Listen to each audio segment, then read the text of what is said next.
Good morning, everybody. Happy Monday. Hi, I hope you guys had a wonderful weekend. It is beautifully spring where I am, and I hope it's beautifully spring where you are too.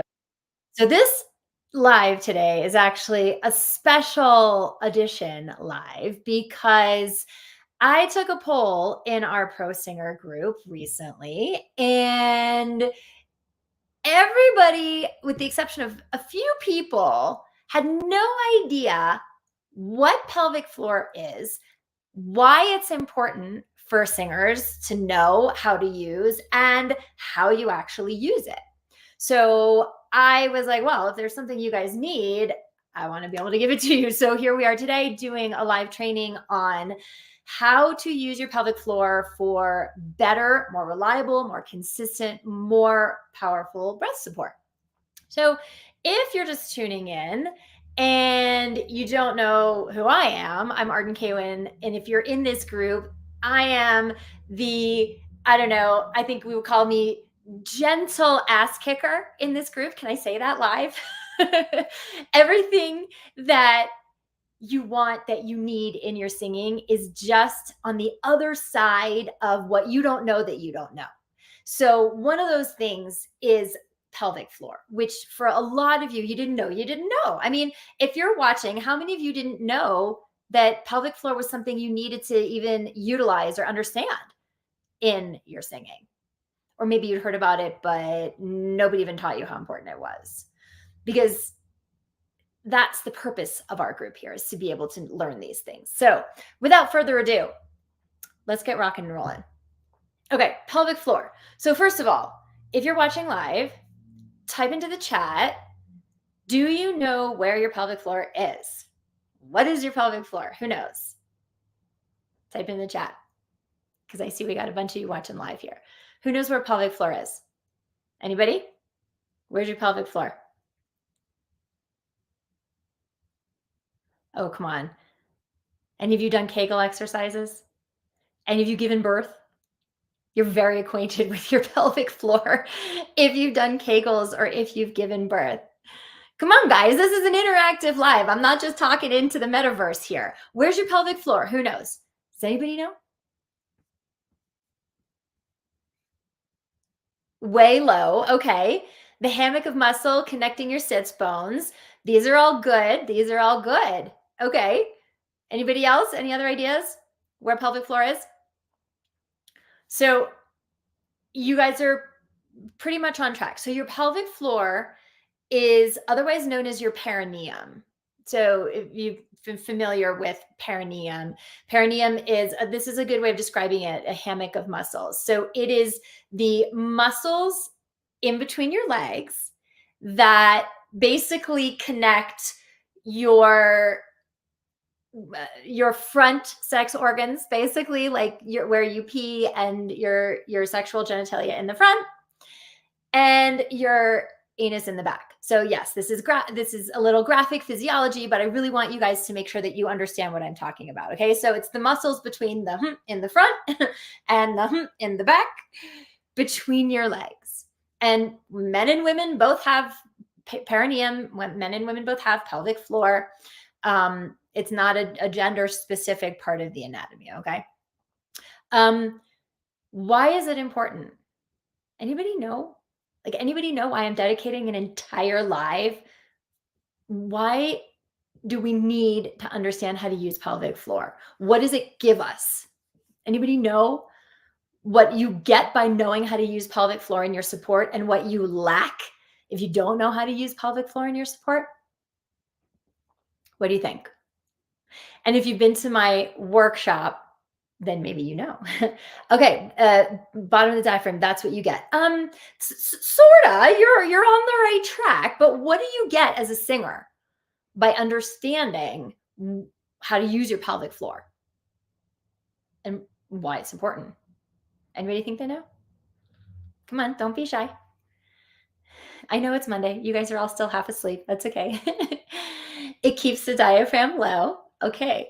So yeah, so these are all like 60% of the full answer. So yes, it helps you to keep your diaphragm low, but that is absolutely essential 2, up for the win, ground your sound. But what does that actually mean, ground your sound?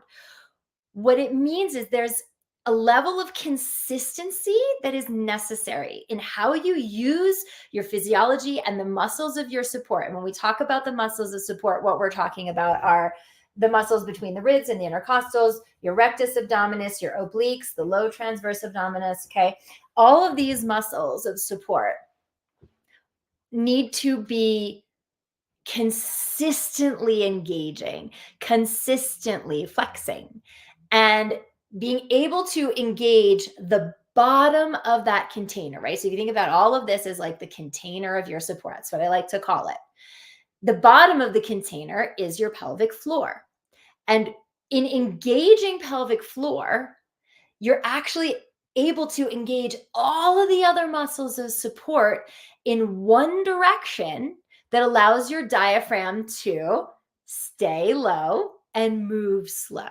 And the reason that's important is because without that, your diaphragm pops up really fast, pushes all the air out of your lungs, and you're out of breath before you want to be. It's an airy sound, and you're in a bad position to start creating all kinds of other tensions because other parts of the body, your neck, your throat, your jaw, want to come in to try to support that sound in the absence of the muscles that should be doing it. And now you have a lot of tension going on. Okay. So it's a domino effect. Without understanding how to ground your sound, without understanding how to use your pelvic floor to help keep your diaphragm low and move slow, then you have this domino effect of all these other things that ends up with pretty much every kind of problem that you could think about: pitchiness, running out of breath, tension, strain. The other thing is that being able to engage pelvic floor allows you to set up a really beautiful energetic opposition for your sound, meaning that the physiology of your sound is no longer going in the direction of your larynx and in the direction of the pitch. So most people who don't understand or have good breath support, they just push everything up, and it really encumbers your larynx, which creates a whole host of problems for your sound, for your stamina, for tension, strain, vocal injury, all those things. So in being able to learn how to ground your physiology away from your larynx, now the larynx is free to vibrate efficiently and freely and consistently because it's not being encumbered by all this musculature trying to push the air up and out. So that would be the opposite. That would be your physiology going in the direction of your larynx. Pelvic floor allows you to ground in the opposite direction so that your physiology is going away from this. And now this is just nice and open and free. I'm looking in the chat. Yeah, airflow control. That's also consistency as well. Okay. But most people most people don't understand efficient support in general. So we're just going to like assume that you guys have watched my videos on support. And if you haven't, go into my channel and watch the video on Appoggio. You can come to our free workshop that's happening in a couple of weeks. I'll give you information about that later. But like at the end of the day, I want to teach you how to get in touch with your pelvic floor so you can start to play with this as a part of the physiology of the muscles of support. Okay. So to do that, pelvic floor is not something that you can see being engaged externally. So for example, if I hold my shirt tight, you can see these muscles engage externally. You can see me flex these muscles. But when you're engaging pelvic floor, it's not something you can see externally. So that's number one. Number two, to find pelvic floor, all of you probably have had this sensation at one point or another where you need to pee, you need to urinate, and there's not a bathroom around, so you have to hold it until you can find the bathroom. So if you want to find pelvic floor, we're going to start manipulating it in a couple different directions, just so you can find where it is. So stand up and draw your pelvic floor up towards your belly button like you're trying not to pee, right? That's like you're holding it because you're trying not to pee. This is also the sensation of a Kegel exercise. So when they teach women how to do, or men, how to do Kegel exercises, it's about pulling the perineum, pelvic floor up towards your navel, up towards your belly button. So that's one direction. So pull up and you can feel that sensation. Now let it go. Just release it. Were you guys able to feel that? Type it into the chat. I want to know, were you able to feel yourself pull your pelvic floor up towards your belly button? And it kind of feels like you're holding it like you're trying not to pee. Let me know. I want to know that you're picking up what I'm putting down. Type in the chat. Did you feel it? Did you feel yourself pull your pelvic floor up towards your belly button? Okay, good, cool. Just making sure you guys are with me. Okay, now, you know what it feels like to pull it up towards your navel? Now, go in the opposite direction. So let it go. Just let it be neutral. You might like shake your hips or take a few steps. Just let it be neutral. Okay, now, come back and now bear down on your pelvic floor like you're having a bowel movement or like you're giving birth, okay? Now, it's not something that I want you to overly force. So if you're like super constipated and you're bearing down on your pelvic floor, your whole body is going to kind of get involved. You're kind of and you kind of, you know what I'm saying? If you're trying to push one out, what can I say? We're all friends here, right? We've all been there. We're all human. We all have bodies, right? What is that book for kids? All people poop, all people pee, when you're trying to potty train a kid. Anyway, so you know what that feels like. That we don't want to go that far. Okay. If you feel the muscles of your neck and your torso and everything like pushing down, you're going too far. So it is an isolation. So on a scale of 1 to 10, if pooping, giving birth, being constipated, and that if that's like, that's a 10. We want a 4, a 5, a 6, a 7 max. However much you can bear down in isolation without all the rest of your body hunkering with it. Okay. So go back and forth between drawing your pelvic floor up towards your belly button and then letting it go and then bearing down towards the floor, like down, like you're pooping.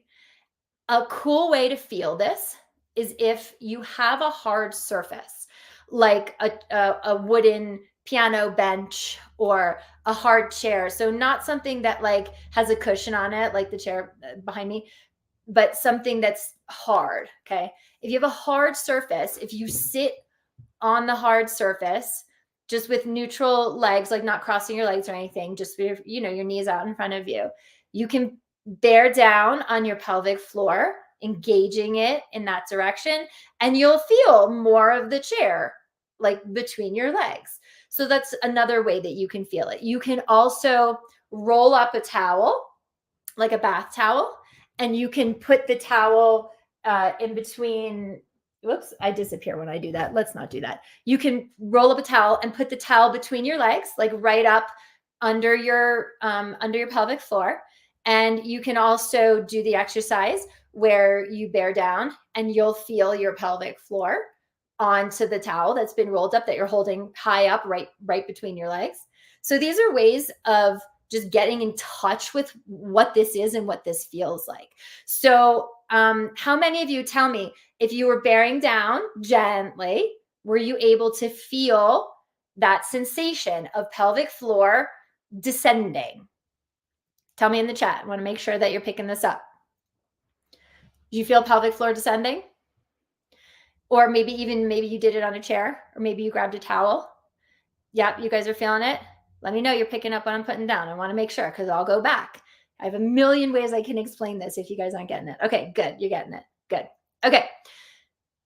Now, like I said, we don't want to engage all of the rest of the body like you're pushing out a constipated poop or a baby, right? It's like, a 4, 5, 6 on a scale of 10 with how much you're feeling it. Okay. So if all the rest of your body is getting involved, you're going too far. So just know that that's something you just want to be checking in with.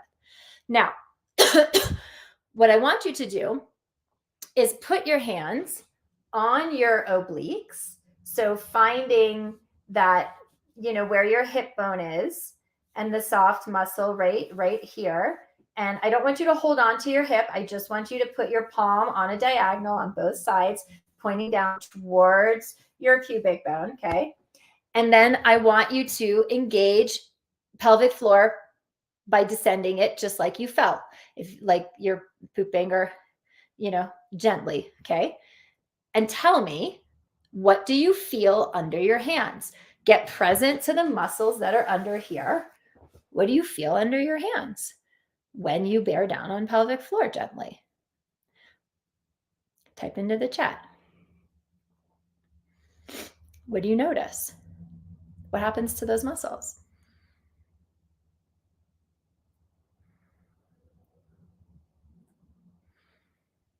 Tell me, what do you feel? And make sure that you're descending with the pelvic floor, not pulling up towards your belly button, the other way, down.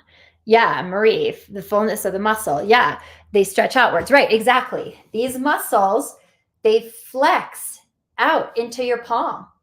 When you think about gently bearing down on pelvic floor, all the other muscles of support that we want to engage, that we want to flex, they automatically do it. They automatically engage. But the best part is they engage in the right direction. So we never want to be contracting muscles of support. We never want to be contracting muscles and pushing in. We always want muscles to be flexing out and down. Okay. Difference between flex and contract. We never want to contract. We always want to flex. So when you think about engaging pelvic floor, you automatically flex. You can't do the opposite. You can't contract. Okay. Because if we contract, pushes diaphragm up, pushes too much air out, and then all the dominoes, airy, out of breath, tension, strain, blah, blah, blah. When you learn, that's why we call it grounding the sound, because we're stabilizing the diaphragm by engaging the muscles of support in the right way. So you understand how to flex now, how the engagement of the diaphragm creates the correct kind of flex. So now the next part of this is being able to gently lower and gently bear down and ground pelvic floor down over a duration. So it's not the force that matters, it's the consistency that matters. So if you have a 4-bar phrase and or however long the phrase is, and you are in the highest part of your range and you really need a lot of great support and grounding, you're going to start engaging pelvic floor in the way that you just did. And you're going to visualize yourself like an elevator that's sending those muscles of the pelvic floor down like an elevator over the course of the entire phrase. So if this is pelvic floor, like, here, but just so that you can see it, right? We're going to be like, ma. So the whole time I'm just thinking gently, gently, gently, gently, gently. And that's not a very high phrase. So I don't need a whole lot of pelvic floor. But the higher I am in each register and the more support I need and the longer the phrase is and the more I need my air to last, the more I'm going to employ pelvic floor. So that first one I just did, I have a little. It's maybe a 2 or a 3, and I'm just kind of going in that direction over the course of the phrase. But if I did it higher, so let's say I did it, I don't know, 5th or an octave higher, I'm going to start with, instead of like a 2, I'm going to start more with like a 4 or a 5, and I'm going to go to like 6 or 7 over the course of the phrase.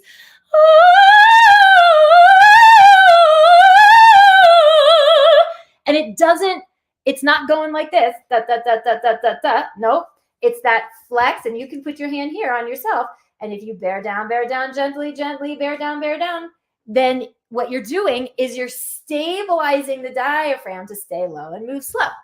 So it's one of those things that it's a little known tool. I don't know why vocal coaches and expert voice teachers don't teach this. I wasn't taught about pelvic floor until I was in my late 20s, early 30s. I mean, and I had like serious training, like major conservatories, and nobody taught me how to use this. And it's like such a no-brainer, because the minute you understand how to tap into it, everything just becomes so much easier. And so you can practice it on a siren, whether it's chest voice, whether it's head voice, it doesn't matter. You could say, ah, and I literally, like, I'm sitting and it's a piano bench and I can feel the hard wood of the bench and I can feel my pelvic floor dip and descend towards the bench.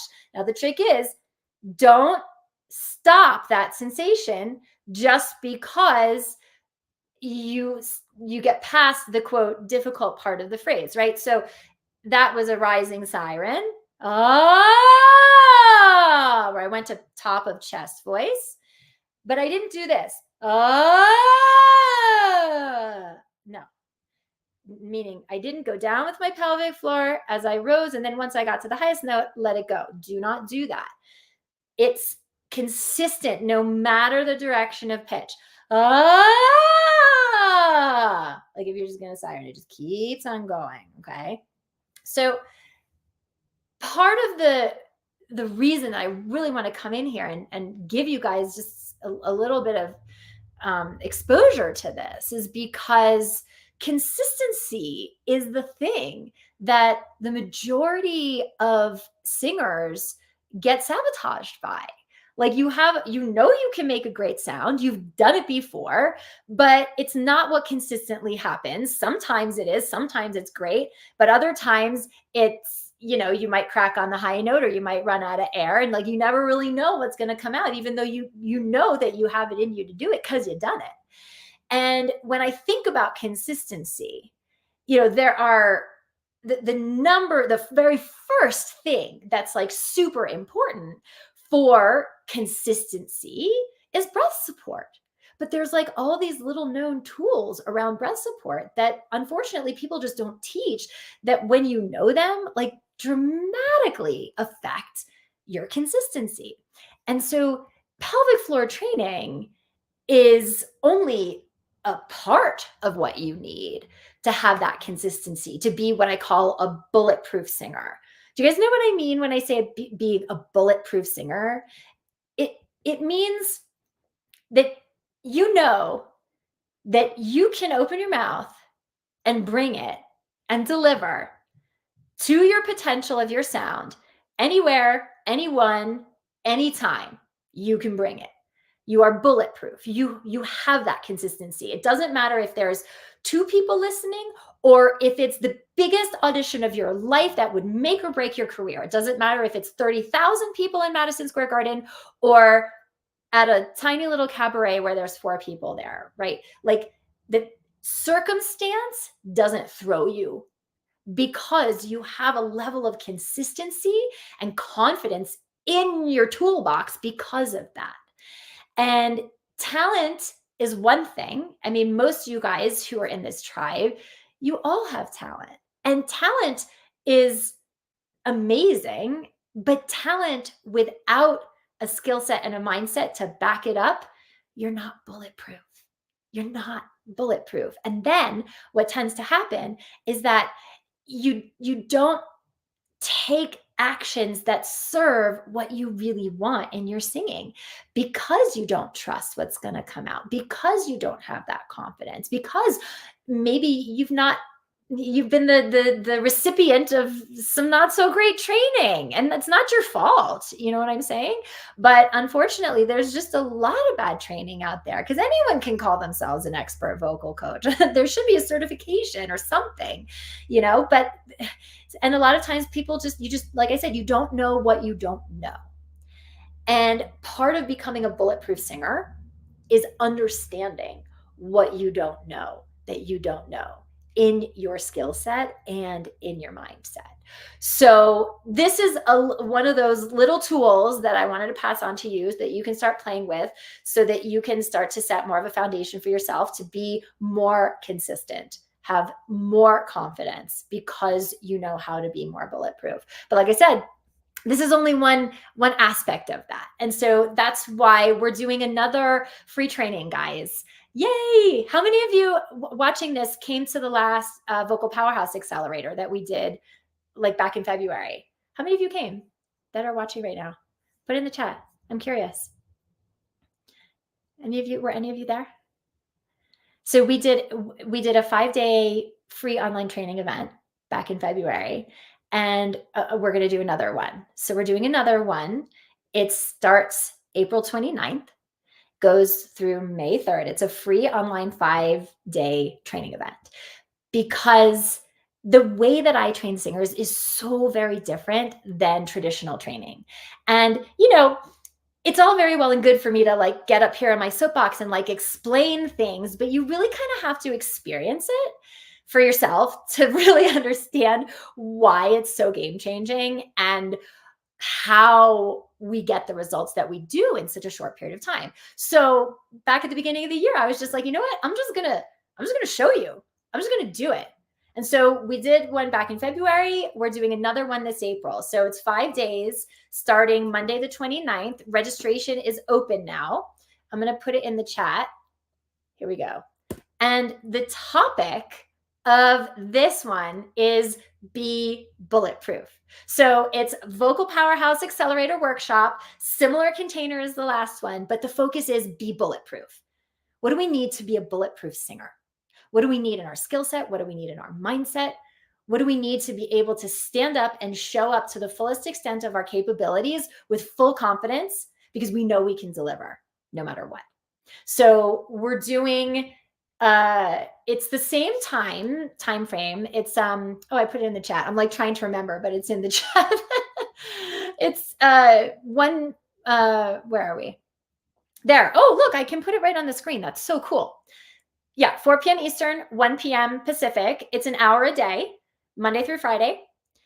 I say it's an hour a day. I'm going to be better this time, you guys. Last time, because you know me, I can talk and talk and talk about these things, but I know you all have lives and you have jobs and you have kids and you have rehearsals to get to. So I'm going to be really good about keeping it to an hour instead of going over.